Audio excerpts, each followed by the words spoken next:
Valence shell electron pair repulsion theory, valence shell electron pair repulsion theory. देखिए जो valence shell electron pair repulsion theory होती है ना, ये electron pair repulsion theory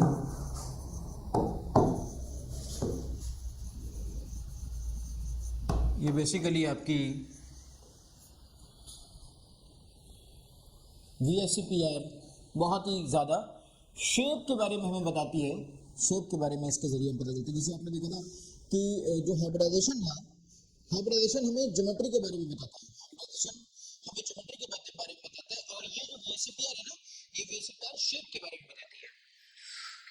hybridisation को आपने देखा था तो हाइब्रिडाइजेशन ज्योमेट्री के बारे में बताता था, एंड जो VSEPR है ये शेप के बारे में बताती है कि शेप उस मॉलिक्यूल की क्या होगी। याद रखिएगा ज्योमेट्री अलग होती है, शेप अलग होती है। ज्योमेट्री किसे कहते हैं? जो होना चाहिए था, आइडियली ये होना चाहिए था, दैट इज ज्योमेट्री, और जो एक्चुअली है ड्यू टू रिपल्शन वो है शेप। अब यहाँ पर बेसिकली मैं आपको बताऊं ये किस पर बेस्ड होता है। ये देखिए ये बेस्ड होता है इलेक्ट्रॉन पेयर रिपल्शन, इस पर बेस्ड होता है ये। यहाँ पर इससे ये खास तौर पे यहाँ पे जो चीजें आती हैं वो लोन पेयर की रिपल्शन आती है अकॉर्डिंग टू इट, कि लोन पेयर रिपल्शन सबसे स्ट्रांग होता है। Lone pair repulsion loan pair bond pair repulsion से ज्यादा होता है, और lone pair bond pair repulsion bond pair repulsion से ज्यादा होता है। इस कॉन्सेप्ट पे ये चीज वर्क करती है बेटा। यहाँ पे लोन पेयर रिपल्शन आप जानते हो, जो इलेक्ट्रॉन का पेयर बॉन्ड बनाता है वो बॉन्ड पेयर कहलाता है, और जो इलेक्ट्रॉन का पेयर बॉन्ड नहीं बनाता है वो लोन पेयर कहलाता है। तो यहाँ पर इस तरीके से अगर मैं चीज़ों को देखूँ ध्यान से एक एक एग्जाम्पल करके, तो हम बहुत सारी चीज़ों को देख सकते हैं। देखिएगा, याद रखिएगा, जैसे मैं एक ऐसी चीज़ ले रहा हूँ जिसमें हर तरह का आपका वो है, हर तरह का रिपल्शन है। जैसे मैं वाटर मॉलिक्यूल ले लूँ, वाटर मॉलिक्यूल आपका ये ले लिया गया, इसमें मैंने लोन पेयर को इस तरीके से रिप्रेजेंट कर दिया। ये आपके लोन पेयर है, मान लीजिए ऐसे लोन पेयर रिप्रेजेंट कर रहे हैं, ये लोन पेयर को रिप्रेजेंट कर दिया। तो यहाँ पर अगर आप ध्यान से देखो तो ये जो लोन पेयर रिपल्शन ये आ रहा है, this is called lone pair और लोन पेयर रिपल्शन। देखिए लोन पेयर में आपस में रिपल्शन है, और ये जो बॉन्ड इलेक्ट्रॉन का पेयर जो कि बॉन्ड बना रहा है उसे बॉन्ड पेयर कहते हैं। इलेक्ट्रॉन का पेयर जो कि बॉन्ड बना रहा है उसे बॉन्ड पेयर कहते हैं, and that is basically is called as, इसको हम कहते हैं lone pair bond pair repulsion. ये आपका lone pair bond pair repulsion है, क्योंकि ये लोन पेयर है, ये बॉन्ड पेयर है। लेकिन अगर आप इस रिपल्शन की बात करें तो ये रिपल्शन क्या है?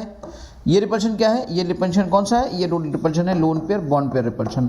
पर ये वाला रिपल्शन कौन सा है? ये दो बॉन्ड पेयर के बीच का रिपल्शन है। यहाँ पे सबसे ज़्यादा जो रिपल्शन हावी होगा, सबसे ज़्यादा जो रिपल्शन हावी होगा वो होगा बेटा लोन पेयर रिपल्शन। अब देखिएगा यहाँ पे लोन पेयर रिपल्शन भी है, यहाँ पे loan pair bond pair repulsion भी है।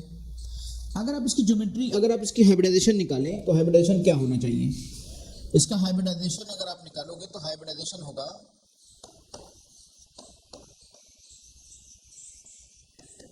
देखिए दो बॉन्ड पेयर है, दो लोन पेयर है, मींस टोटल मिला के चार का मतलब sp3। हाइब्रिडाइजेशन होगा sp3, लेकिन sp3 के हिसाब से तो इसको होना चाहिए था टेट्राहेड्रल। sp3 के हिसाब से तो ये टेट्राहेड्रल होना चाहिए था, लेकिन अगर आप इसको देखें ध्यान से तो आपको क्या दिख रहा है? क्या कहीं से ये टेट्राहेड्रल दिख रहा है? तो याद रखिएगा ज्योमेट्री अब भी इसकी टेट्राहेड्रल है, ज्योमेट्री अब भी इसकी टेट्राहेड्रल है, क्योंकि हमेशा याद रखिएगा हाइब्रिडाइजेशन से ज्योमेट्री डिसाइड होती है और वो वैसी ही रहती है, लेकिन शेप इसका टेट्राहेड्रल नहीं है। यानी होना चाहिए था इससे टेट्राहेड्रल, लेकिन शेप इसका कैसा है?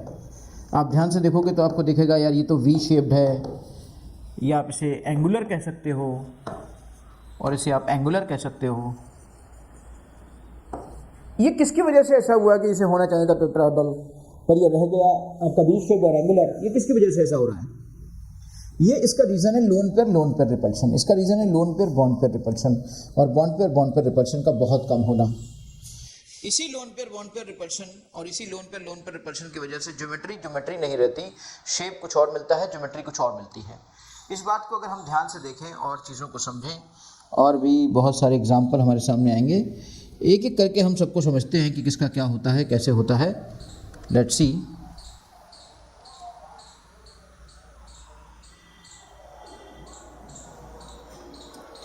यहाँ पर अगर हम एक एक करके देखें और एक एक चीज़ को समझें, तो आपको इन सब का इफेक्ट समझ में आएगा। मैं एक एक एग्जांपल लेके चल रहा हूँ। एंड लेट्स सी, अगर हम sp को लेके चलें, जैसे कि डिपेंड करता है, हम सब जानते हैं कि loan pair bond pair repulsion, याद रखिएगा कि जो इलेक्ट्रॉन पेयर होते हैं उनसे हाइब्रिडाइजेशन डिसाइड होता है। Electron pair sigma bond pair और लोन पेयर पे डिसाइड करते हैं। जहाँ पर lone pair is equal to 0, जहाँ पे लोन पेयर नहीं होते हैं वहाँ पर ज्योमेट्री एंड शेप इक्वल होते हैं, क्योंकि लोन पेयर उस शेप को, उस ज्योमेट्री को डिस्टॉर्ट कर देता है। लेकिन जहाँ पर लोन पेयर कुछ ना कुछ होते हैं, जहाँ पे लोन पेयर 0 नहीं होते हैं, मतलब 1 2 3 4 5 कुछ भी हो सकते हैं, जहाँ पे लोन पेयर कुछ होते हैं तो वहाँ पर ज्योमेट्री और शेप फिर इक्वल नहीं होते बेटा। ज्योमेट्री अलग होती है और शेप अलग होता है। ये एक बहुत ही कटु सत्य है, इसको आप समझने की कोशिश करिएगा। ये चीज़ आपको हर जगह देखने को मिलेगी। इसी चीज़ को आपको फॉलो करना है सब जगह पे। चलिए, अब हमने यहाँ पे समझा कि भाई जहाँ लोन पेयर होता है तो ये होता है, ये होता है तो ये होता है। एक एक करके चीज़ों को समझते हैं कि क्या क्या पॉसिबिलिटीज़ हैं वहाँ पर। मान लीजिए हमने एक पहला केस लिया, उस पहले केस को या पहले टाइप को हम लेके चलते हैं। पहला टाइप है हमारा electron pairs are 2, total electron pairs are 2। अब टोटल इलेक्ट्रॉन पेयर आर 2 और केस आपका पहला ये बन रहा है। 2 इलेक्ट्रॉन पेयर का ही तो लेते हैं, 2 इलेक्ट्रॉन पेयर का लेते हैं। और फिर अगर 2 इलेक्ट्रॉन पेयर से कम क्या होगा, इससे कम तो कुछ हो नहीं सकता, राइट। तो ऐसी सिचुएशन पर यहाँ पर हम कहेंगे इसका हाइब्रिडाइजेशन आपका sp है। इसका हाइब्रिडाइजेशन आपका क्या है, sp है। और इसका शेप क्या है आपका, इसका शेप आपका, यहाँ पर जब कोई लोन पेयर नहीं है तो शेप भी वही होगा। और एग्जाम्पल की अगर मैं बात करूँ तो एग्जाम्पल में यहाँ पर आपके पास CO2 है, आपके पास BeCl2 है ना। ये बहुत सारे एग्जाम्पल आपके पास हैं जिनके बारे में आप कह सकते हो। शेप भी आपका लीनियर है, जो है शेप भी लीनियर है और ज्योमेट्री भी लीनियर है। शेप भी लीनियर है और ज्योमेट्री भी लीनियर है, राइट। इसका मतलब क्या हुआ कि अगर जैसे हम अलग अलग डिफरेंट केसेस बनाएं और डिफरेंट केसेस से मैं एक टेबल को डेवलप करूं तो यू विल सी कि वो टेबल आपके सामने आएगी और उसमें आपको एक्सप्लेन करने की चीज़ें मिलेंगी। तो हम एक काम करते हैं, एक टेबल बना लेते हैं जिसमें सारी चीज़ें डिस्कस कर लेते हैं। ऐसे मान लीजिए सबसे पहले हमने एक ऐसी टेबल बनाई, हाँ, उसमें हमने पहले कॉलम में रखा इलेक्ट्रॉन पेयर, ये इलेक्ट्रॉन पेयर रखा, ओके। अब इलेक्ट्रॉन पेयर रखा, उसके बाद हम उस इलेक्ट्रॉन पेयर में ये देखें कितने सिग्मा बॉन्ड पेयर हैं उसमें, कितने सिग्मा बॉन्ड पेयर और कितने लोन पेयर, इस चीज़ को देखा हमने। फिर उसके बाद हम ये देखें कि यहाँ पर क्या हाइब्रिडाइजेशन हो सकता है।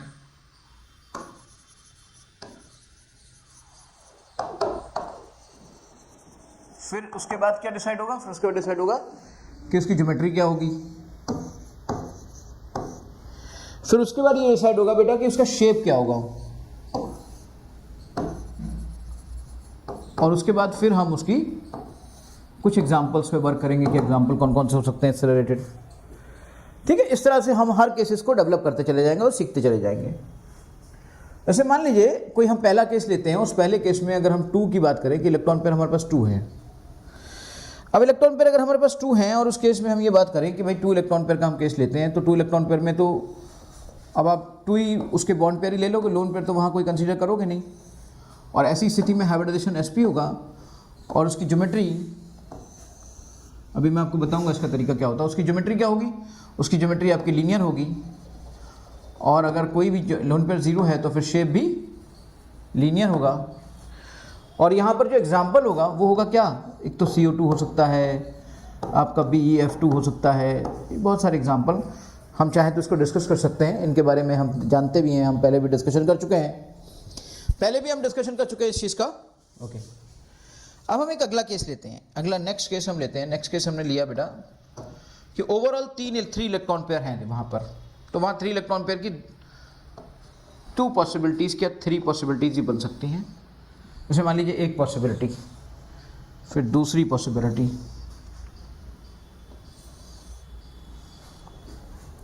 तो एक पॉसिबिलिटी ये बनने गई कि तीनों के तीनों बॉन्ड पेयर हों और कोई लोन पेयर ना हो, और हाइब्रिडाइजेशन आपका sp2 हो, हाइब्रिडाइजेशन आपका sp2 हो, और साथ में ये जो इसकी ज्योमेट्री होगी ना, वो हम सब जानते हैं कि ये होगी ट्राइगोनल प्लेनर।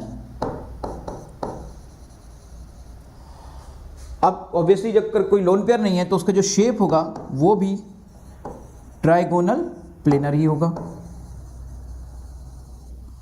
और अगर ये वाला एग्जांपल हम लेते हैं और यहाँ पे ये सिचुएशन समझते हैं तो ये आपका BF3 है और ये आपका SO3 है, जिसमें आप इस चीज़ को ले सकते हो। हम ये सब बना के देख चुके हैं, जितने एग्जांपल दे रहे हैं उन सब का भी डिस्कशन आपको एक एक करके बताएंगे, सब चीज़ें करेंगे। दूसरी पॉसिबिलिटी क्या है? दूसरी पॉसिबिलिटी क्या है भाई? दूसरी पॉसिबिलिटी ये है कि वहाँ पर 2 बॉन्ड पेयर हो जाएं, एक लोन पेयर हो जाए, वहाँ पर 2 बॉन्ड पेयर हो जाएं, एक लोन पेयर हो जाए। ऐसी सिचुएशन में तब भी क्या होगा? हाइब्रिडाइजेशन अब भी 2+1 उसी से डिसाइड होता है, अब भी ट्राइगोनल प्लेनर ही होगा।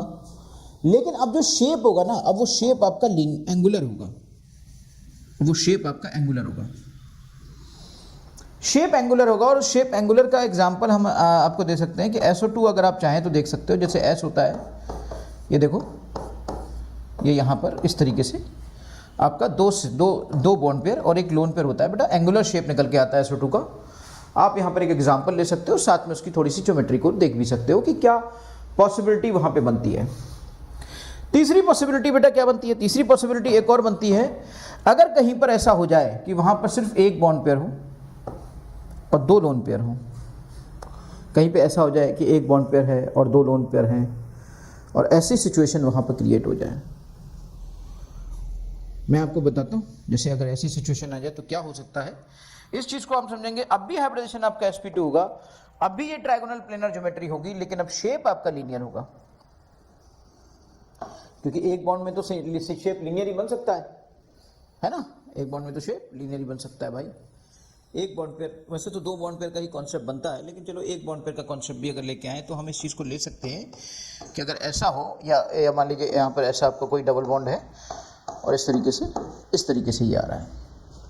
देखिए 2 बॉन्ड पेयर, 2 लोन पेयर है और एक बॉन्ड पेयर है। बॉन्ड पेयर में क्या लेंगे? सिर्फ सिग्मा, पाई को कंसिडर नहीं करेंगे, पाई को कंसिडर नहीं करेंगे। तो ऐसी सिचुएशन पे अगर आप ऑक्सीजन का निकालना चाहोगे तो ऑक्सीजन का आपको देखने को मिलेगा कि यहाँ पर ये बिल्कुल लीनियर केस बन रहा है आपका। तो अब मैंने अभी तक इलेक्ट्रॉन पेयर 3 का कैलकुलेशन आपके सामने रखा, अब मैं 4 का रखूँगा, देन 5 का, देन 6 का, देन 7 का। इस तरह से BSc-PR की एक एक वैरायटी को हम डिस्कस करेंगे, समझेंगे अच्छे से बेटा। ये टेबल मुझे लगता है आपको बहुत अच्छे से क्लियर हो गई होगी। चलिए नेक्स्ट, फिर से मैं इस टेबल को बनाता हूँ, और इस टेबल को मैंने सबसे पहले क्या बनाऊँगा? सबसे पहले मैं बनाऊँगा इलेक्ट्रॉन पेयर बनाए। उसके बाद क्या बनाऊँगा? सिग्मा बॉन्ड पेयर बना दिए। उसके बाद क्या बनाऊंगा? लोन पेयर बना दिया भाई। उसके बाद क्या? उसके बाद हाइब्रिडाइजेशन।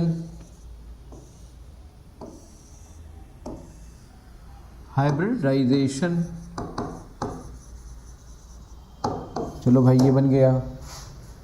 उसके बाद ये क्या हुआ? ज्योमेट्री, ये बन गई। उसके बाद शेप आया। थोड़ा सा मैं स्पेस इधर छोड़ने की कोशिश में लगा हूँ ताकि मैं आपको एग्जाम्पल में उसकी ज्योमेट्री का भी थोड़ा सा दर्शन करा पाऊँ, कैसा कैसे होता है। ध्यान से देखिएगा आप यहाँ पर।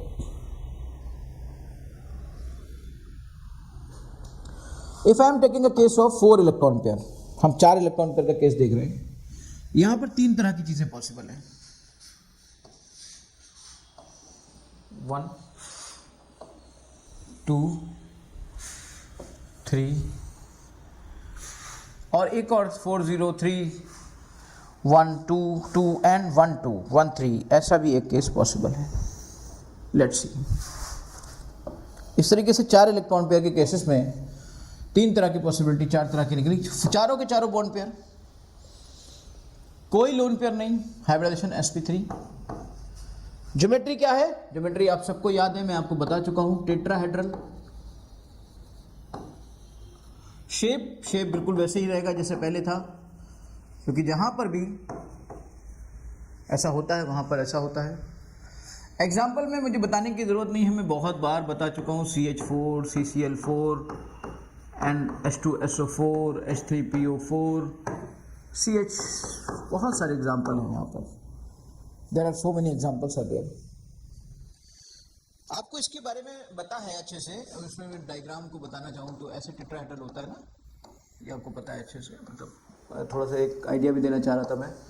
H है, H है, H है और H है। ठीक है बेटा, यहां पर एक पॉसिबिलिटी आपकी और बनती है कि अगर 3 बॉन्ड पेयर हो जाए, 1 लोन पेयर हो जाए, तब भी हाइब्रिडाइजेशन हमारा sp3 होगा और तब आपकी ज्योमेट्री आपकी यही होगी। और तब आपका शेप क्या होगा? शेप तब आपका ये नहीं होगा, शेप तब आपका पिरामिडल होगा। ऐसा हो तो शेप आपका पिरामिडल होगा। और वो पिरामिडल शेप की कहानी कौन बताएगा? उसकी कहानी है NH3। NH3 में क्या होता है, देखो ये इस तरीके से आपके 3 बॉन्ड पेयर होते हैं और 1 लोन पेयर होता है बेटा। 3 बॉन्ड पेयर और 1 लोन पेयर जब बनते हैं तो इस तरीके से यहां पर ये पिरामिड, ये देख रहे हैं आप, ये पिरामिड टाइप का क्रिएट होता है। दिस इज पिरामिड और 1 लोन पेयर ऊपर होता है। NH3 का केस यहाँ पे सबसे आसान केस है। पिरामिडल बनाने की मैंने कोशिश की है और आपको बता रहा हूं कि कैसे पिरामिडल यहाँ पे डेवलप होता है। फिर बेटा यहाँ पर एक पॉसिबिलिटी और क्या है? पॉसिबिलिटी है कि अगर 2 बॉन्ड पेयर हो जाएं, 2 लोन पेयर हो जाएं, लेकिन कि टोटल अब भी हाइब्रिडाइजेशन sp3 होगा, अब भी ज्योमेट्री टेट्राहेड्रल ही होगी। शेप बदलेगा तो शेप बदलेगा और दैट विल बी आपका एंगुलर, और तब हम इसे एंगुलर या वी शेप कह सकते हैं। उसका आपके सामने एग्जांपल भी है। एग्जांपल में कोई बहुत बड़ा फर्क नहीं है। आई नो वेरी वेल कि अगर हम ऑक्सीजन लेंगे, अभी भी थोड़ी देर पहले ही हमने देखा था, यहाँ पर एक लोन पेयर हो जाए, 1 लोन पेयर यहाँ पर हो जाए, इस तरीके से ये आपका एंगुलर बन जाएगा और एंगल आपका बनता चला जाएगा। कितना कितना एंगल कहाँ पर क्या होता है वो सब आप अच्छे से जानते हो, फिर भी मैं आपको बता दे रहा हूँ एक बार फिर से कि कहाँ कहाँ पर कितना एंगल क्रिएट होता चला जाता है। बेटा ये जो एंगल आता है ना, ये एंगल आपका आता है 104.5 डिग्री, ये एंगल आपका आता है 107, और ये एंगल आपका जो आता है 105.28 मिनट है ना। तो इस तरीके से आपका 109 होता है ना, वो तो 109 डिग्री 28 मिनट, 109.28 मिनट। आप अगर ध्यान से देखें तो एक लोन पेयर के बढ़ने से तकरीबन 2.5 डिग्री का एंगल कम हो रहा है। देखिए 109 डिग्री 28 मिनट था, 107 रह गया, 107 से 100.5 104.5 आ गया। एक अप्रोक्सीमेट आइडिया होता है कि 1 लोन पेयर के इंक्रीज होने पर 2.5 डिग्री का एंगल अप्रोक्सीमेटली डिक्रीज करता है। यहाँ पर एक ये रेयर केस मिलता है कि 1 बॉन्ड पेयर और 3 लोन पेयर, इवन अब भी हाइब्रिडाइजेशन आपका sp3 होगा, और ऐसी सिचुएशन में आपका अब भी ये इसका तो यही होगा, लेकिन ये जो होगा ये शेप लीनियर होगा। एग्जाम्पल में लेके तो एग्जाम्पल में हमारे सामने HX आता है। हम जहाँ पर X पे अगर देखें ध्यान से तो 3 bond pair, 1 bond pair sigma और 3 लोन पेयर, ये वाला केस यहाँ पे लेते हैं HCl, HBr, HI, इस तरह के केसेस में आप इस देख सकते हो। और ये हाइब्रिडाइजेशन अगर आपको X का निकालना हो तो जब 2 एटम होते हैं तो मेन एटम को ही सेंट्रल एटम मान लिया जाता है, और X का हाइब्रिडाइजेशन आपको निकालना हो तो ये हाइब्रिडाइजेशन निकलकर यहाँ से आएगा। इस तरीके से बेटा 4 की पॉसिबिलिटी आपके सामने आ गई। 4 ये हो सकता है, 4 ये हो सकता है, 4 ये हो सकता है, या 4 आपका ये हो सकता है। 4 के सारे केसेस आपके सामने हैं। Now come to the cases of 5। हम 5 के केसेस को समझते हैं कि वहाँ पर क्या क्या पॉसिबिलिटी बनती है और क्या क्या हो सकती है। Let's see. सबसे पहले हम यहाँ पर इलेक्ट्रॉन पेयर को ले लेंगे। इलेक्ट्रॉन पेयर हमने ले लिया, and then I will take it इस तरीके से। सिग्मा कितने हैं, सिग्मा बॉन्ड, लोन पेयर कितने हैं, सब बिल्कुल छोटा छोटा देखो। हाइब्रिडाइजेशन क्या है,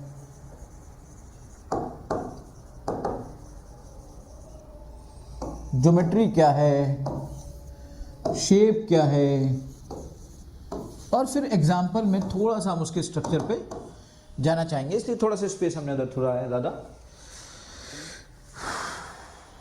यहाँ पर अगर एक एक करके देखा जाए कि और क्या क्या हो सकता है। अब देखिए हमने ले लिया टोटल इलेक्ट्रॉन पेयर 5, और टोटल इलेक्ट्रॉन पेयर 5 की पॉसिबिलिटी सारी नोट कर लेते हैं। पहली पॉसिबिलिटी कि 5 के 5 बॉन्ड पेयर हो जाए और 0 लोन पेयर हो जाए, और इसमें हम आपको एक ऐसा बना देते हैं, एग्जाम्पल समझा देते हैं। दूसरी पॉसिबिलिटी 4 बॉन्ड पेयर हो जाए, 1 लोन पेयर हो जाए। तीसरी पॉसिबिलिटी कि 3 बॉन्ड पेयर हो जाए, 2 लोन पेयर हो जाए। चौथी पॉसिबिलिटी 2 बॉन्ड पेयर हो जाए, 3 लोन पेयर हो जाए। There are 1 2 3rd and 4th possibility is there. इस तरह से यहाँ पर इतनी तरह की पॉसिबिलिटीज आपके सामने दिखाई देती हैं कि ये हो सकता है और ऐसे ऐसे हो सकता है। लेट्स अंडरस्टैंड कैसे कैसे क्या क्या हो सकता है। हाइब्रिडाइजेशन आपका ये निकल के आएगा sp3d, this is your sp3d, again this is your sp3d, again this is your sp3d, again this is your sp3d। Geometry आपकी निकल के आएगी यहाँ पर trigonal bi pyramidal, trigonal bi pyramidal, trigonal bi pyramidal, trigonal bi pyramidal. कुछ नहीं बदलेगा, बदलेगा तो शेप देखिएगा, इसका जो शेप होगा वो भी ट्राइगोनल बाई पिरामिडल ही होगा। क्यों? क्योंकि जहाँ पे कोई लोन पेयर नहीं होता है वहाँ पर आपका ज्योमेट्री और शेप एक जैसा रहता है, और इस तरीके से यहाँ पर हम कुछ नहीं कह सकते कि क्या होगा। लेट्स सी एग्जाम्पल में इसके लिए मेरे पास है PCL 5, और बहुत सब लोग अच्छे से जानते हैं और हम भी अच्छे से जानते हैं कि भाई P होता है CL5 में इस तरीके से, ये ऐसा ना, ऐसे एक बनाया, एक ये बनाया, फिर आपका ये CL, ये CL, ये CL, एक CL ऊपर, एक CL नीचे, इस तरीके से ये पूरा मैंने आपको बताया था। अभी हाइब्रिडाइजेशन में मैं आपको बता रहा था, ये वाला पॉइंट ऐसे बनेगा, फिर ये वाला पॉइंट ये, और ये वाला पॉइंट ऐसे बनेगा। इस तरह से PCL 5 होगा। शेप में अगर मैं इसकी बात करूं 4 और 1 की, तो ये होता है बेटा सीसॉ, ये होता है सीसॉ।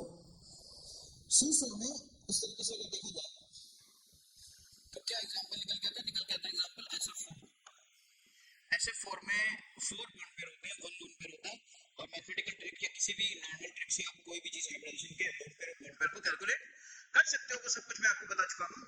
यहाँ पे मैं सीसॉ की बात करता हूँ। देखो सीसॉ में क्या होगा, ये ट्रायगोनल बेस है, ये S है, यहाँ S है, और यहाँ S है, और यहाँ पे lone pair want to stay at equatorial position and more electronegative want to stay at axial position। ये वेंट रूल होता है जो कि खास तौर पर sp3d हाइब्रिडाइजेशन के लिए फॉलो किया जाता है। वेंट रूल का डिस्कशन अभी मैं करूंगा।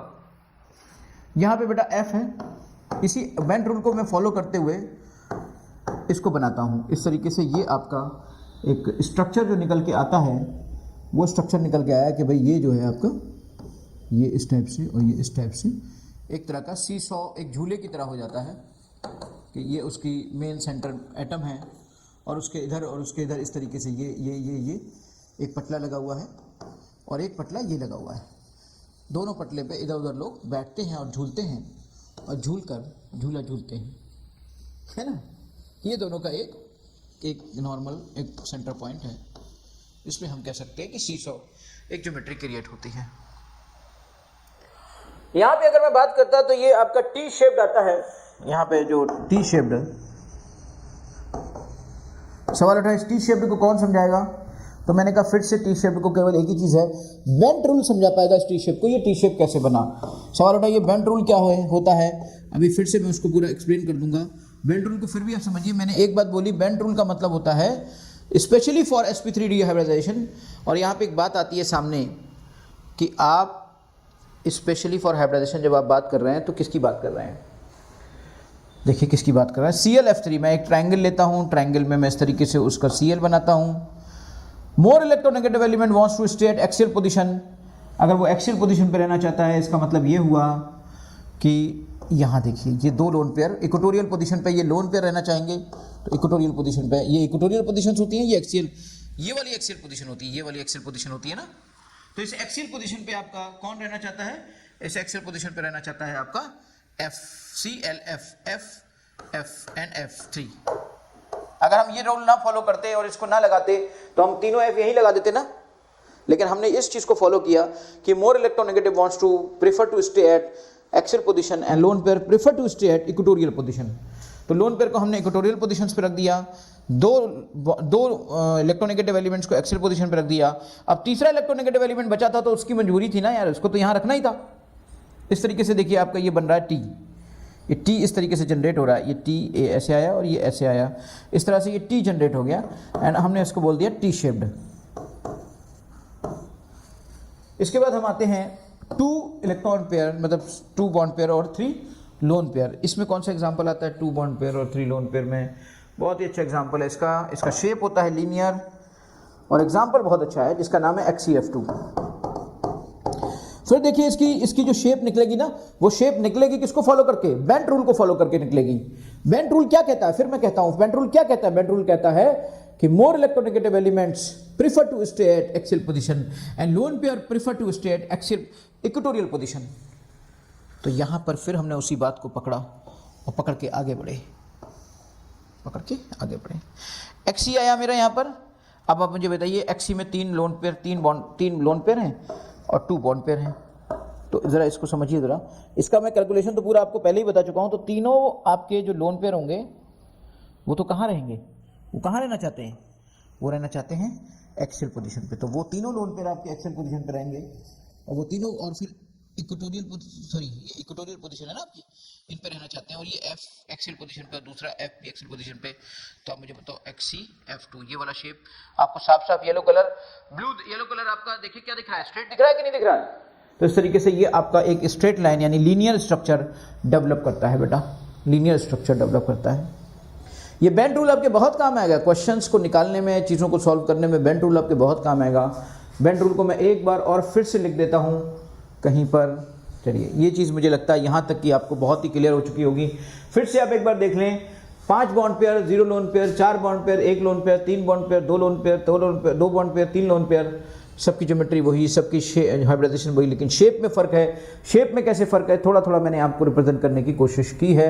आई थिंक आपको अच्छे से क्लियर हो जाएगा। देखिए यहाँ पे ये T बन रहा है, तो हर जगह हर चीज़ आपकी क्लियर है बिल्कुल।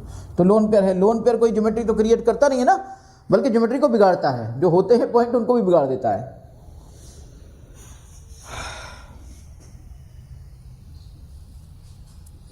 आई थिंक ये चीज़ आपके लिए बेनिफिशियल होगी।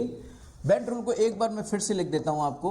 ये बेंट रूल ख़ास तौर पे, मैंने कहा ख़ास तौर पर sp3d के लिए होता है। ये कहता है कि more electronegative element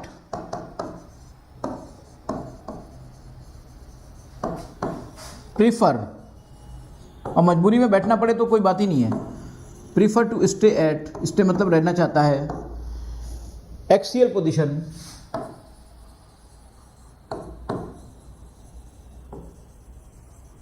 and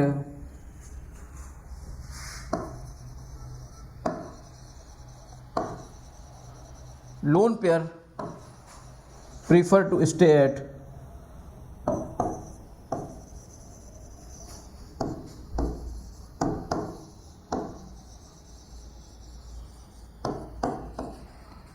equatorial position. ठीक है बेटा, इस चीज को हमने फॉलो किया। अब ये इक्वेटोरियल पोजीशन, एक्सियल पोजीशन हम सब जानते हैं ना अच्छे से।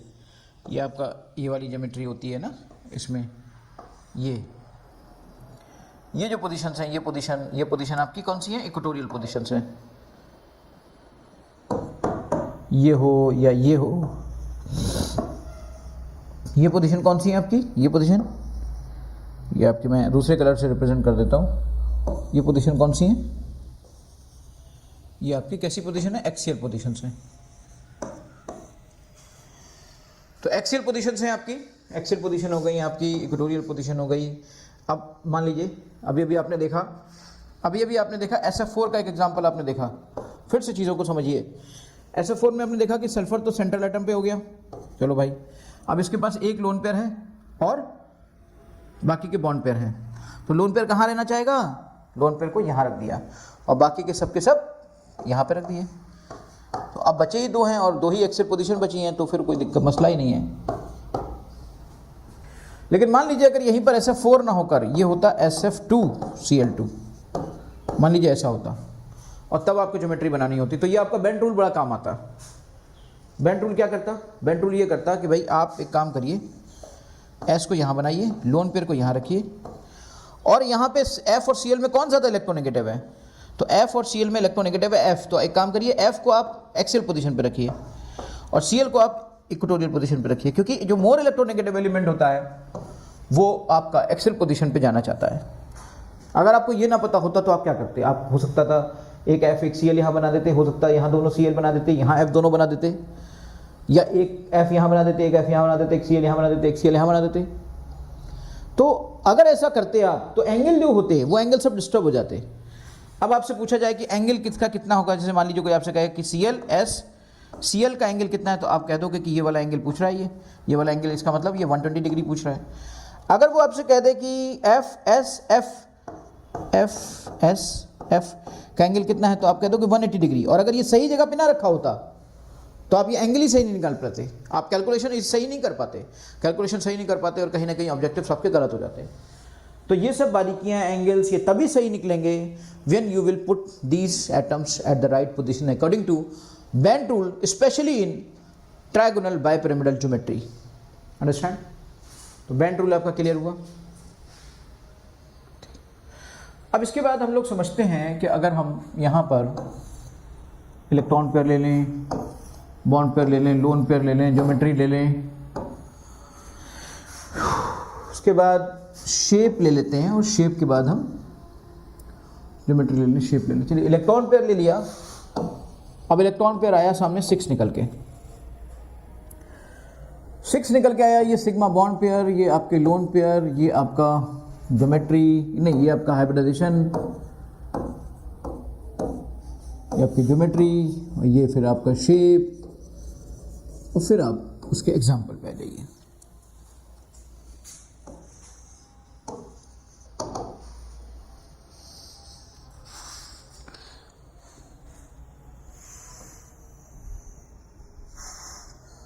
छः के 6 बॉन्ड पेयर, कोई लोन पेयर नहीं, हाइब्रिडाइजेशन sp3d2, ज्योमेट्री ऑक्टाहेड्रल। आप सब जानते हो अगर ज्योमेट्री ऑक्टाहेड्रल है तो शेप भी ऑक्टाहेड्रल होगा।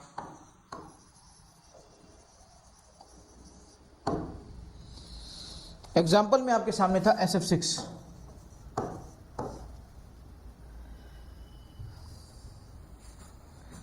ये आपका S है, ये S, ये चारों F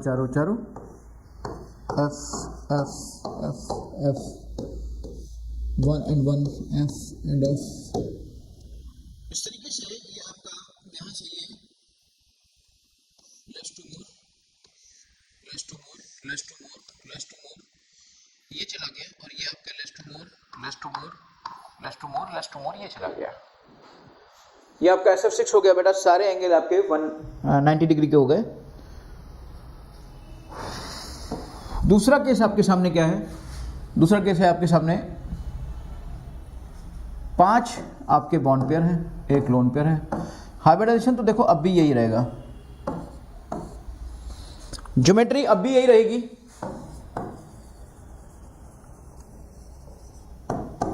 हाँ, शेप आपका जरूर बदल जाएगा, और शेप हो जाएगा आपका स्क्वायर पिरामिडल।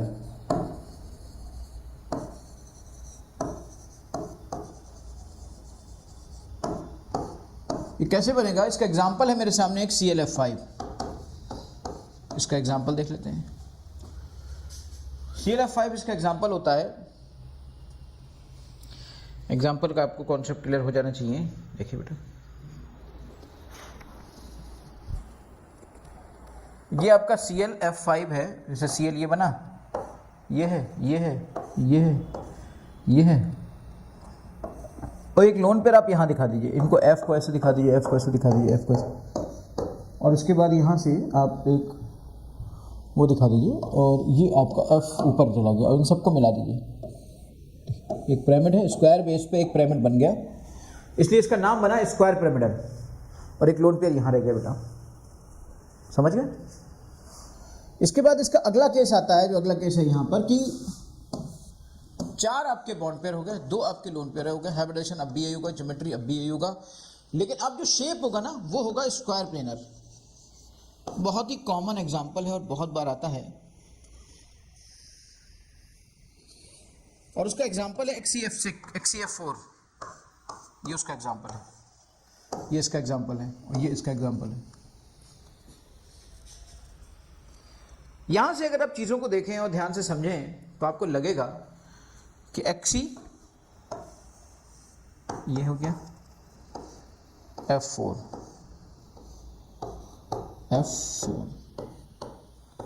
अब ध्यान से देखिए ना, लोन पेयर का क्या हुआ, एक लोन पेयर ऊपर हो गया और एक लोन पेयर ऐसे ही नीचे हो गया। लेकिन देखिए जो ये लोन पेयर तो ऊपर और नीचे चलेगा ना प्लेन के, लेकिन प्लेनर है और स्क्वायर प्लेनर है, स्क्वायर के बेस पर प्लेनर है, इसलिए इसका नाम रखा गया स्क्वायर प्लेनर। अंडरस्टैंड? तो मुझे लगता है कि ये आपका VSEPR आपको बहुत अच्छे से क्लियर हो जाएगा और बहुत ज़बरदस्त चीज़ है। इससे रिलेटेड कोई ना कोई क्वेश्चन आपको ज़रूर मिलेगा।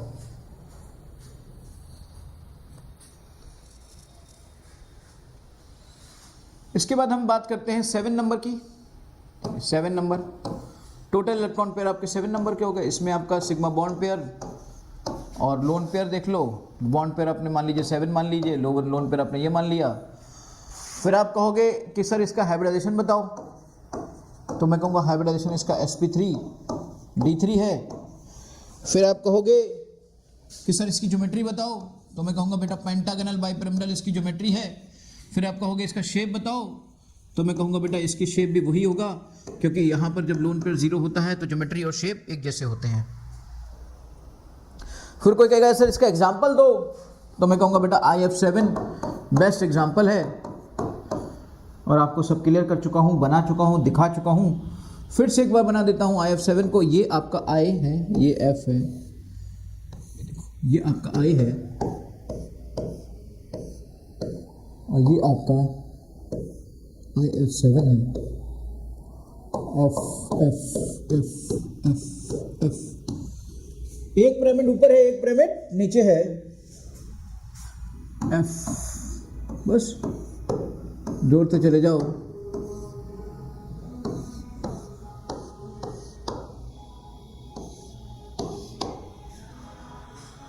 सारे बेस के पॉइंट को ऊपर वाले पॉइंट से जोड़ दो, सारे बेस के पॉइंट को नीचे वाले पॉइंट से जोड़ दो, आपको ऊपर का एक पिरामिड मिल जाएगा और नीचे का एक पिरामिड मिल जाएगा। इस तरह से ये बनेगा आपका पेंटागनल बेस पर बाइपिरामिडल, एक पिरामिड ऊपर एक पिरामिड नीचे, पेंटागनल बाइपिरामिडल। यहां पे दूसरा केस बनता है कि 6 बॉन्ड पेयर हो, एक लोन पेयर हो, और हाइब्रिडाइजेशन आपका sp3d3 अब भी होगा। और इसके बाद ज्योमेट्री ये देखिए पेंटागनल बाइपिरामिडल ही होगी, लेकिन अब जो शेप होगा ना वो होगा बेटा octahedron, distorted octahedron. Distorted octahedron, इसका जो शेप होगा उसका नाम होगा डिस्टॉर्टेड ऑक्टाहेड्रॉन।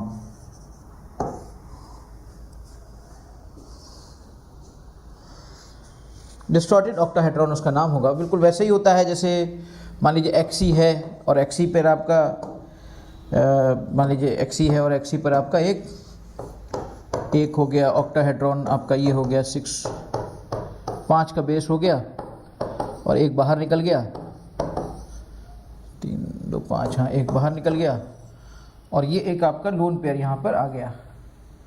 ये लोन पेयर एक जनरेट हो गया बेटा, और एक नीचे की तरफ आ गया, और ये एंगल आपका ऐसे ऐसे ऐसे ऐसे ऐसे इस टाइप से बन गया। So this is called distorted octahedron, और ये डिस्टॉर्टेड ऑक्टाहेड्रॉन आपका क्रिएट हो जाता है।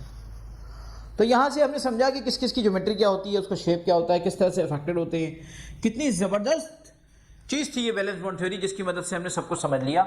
अब मुझे लगता है आप हर किसी का हाइब्रिडाइजेशन निकाल लोगे, हर किसी का शेप निकाल लोगे। हमने सभी को ये सभी के हाइब्रिडाइजेशन हम कैलकुलेट कर चुके थे ना, इसमें कोई कन्फ्यूज़न तो नहीं है। अगर कोई कन्फ्यूज़न हो बेटा तो मुझे बता दो, मैं इस चीज़ को आपको और क्लियर कर दूँ। देखो इस चीज़ के लिए हम समझते हैं कि कन्फ्यूज़न आपको कहाँ हो सकता है और कैसे कन्फ्यूज़न को आप दूर करोगे। जैसे मान लीजिए आपने XCF6 निकाला, एक बार फिर से मैं प्रैक्टिस कर लेता हूँ। बैलेंस इलेक्ट्रॉन हमने निकाले, बैलेंस इलेक्ट्रॉन कितने आए, इसमें 8 होते हैं, इसमें 7 होते हैं, 7 6 42 होता है, यानी 50 होते हैं। 50 होते हैं तो डिवाइड किससे होगा, डिवाइड होगा 8 से, 8 डिवाइड हुआ तो 8 6 48, इस तरीके से 2 आएगा, 2 आएगा तो ये 2 आएगा, तो ये 1 आएगा। तो ये आपके 6 बॉन्ड पेयर हो गया और 1 लोन पेयर हो गया। इस तरीके से देखा आपने, जैसे अभी आपने देखा था कि XCF6 में आपने 6 बॉन्ड पेयर 1 लोन पेयर के हिसाब से उन चीज़ों को डेवलप किया था।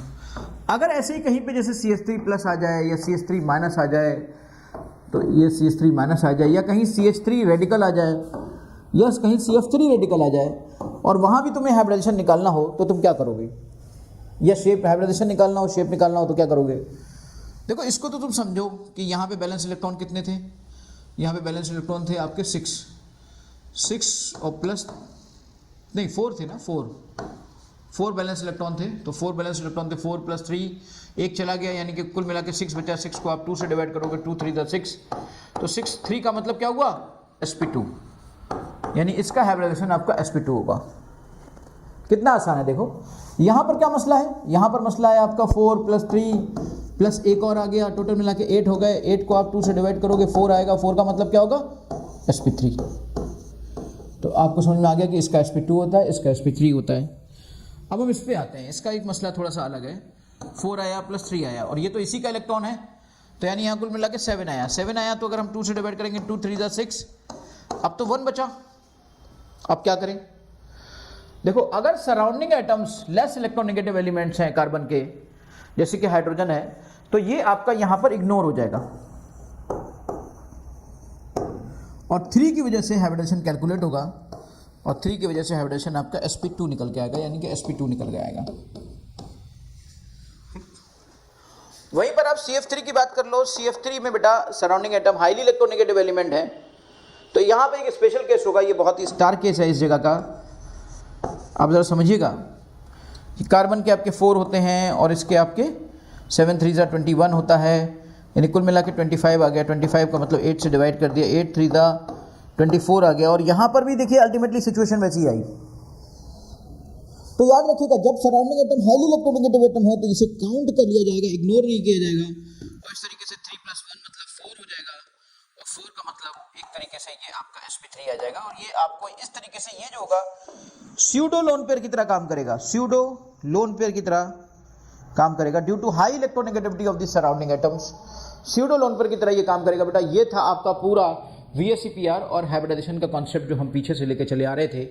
ये आपको 100% बहुत बेनिफिशियल साबित होने जा रहा है।